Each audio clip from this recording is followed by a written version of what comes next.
कस्तो अनि सबैलाई किन अलग अलग ल्याउनु त नि हामी कुखुरा हान्छौँ त्यही भनेको म पनि खसी खानु किन यहाँ आएर अड्केर थुकै नि हिँड्नु हुँदैन खसी होइन होला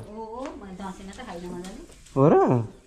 यो अल्सर हुन आँटिसक्यो अनि मान्छेले दबाई गर्दा गर्दा म त्यही भएर त खसी धेर खायो होला त्यही भएर खसीको मासु नि खान्न के को अनि कुखुरा चाहिँ खान्छौ खान्छौ मासु चाहिँ कि त पुरै बन्द गर्नु परेन पहिला खाँदैन थियो यसो गर तिमी पुरै छोडिदेऊ सबै छोडिदेऊ प्रणामी हुन्छ नि प्रणामी पुरा अब यसो हामी त कामदैनौ नि होइन मासु नखाने मान्छेलाई जो होइन कस्तो हुन्छ नि खाँदा जस्तो छोड्ने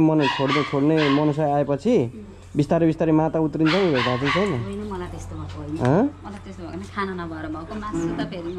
हो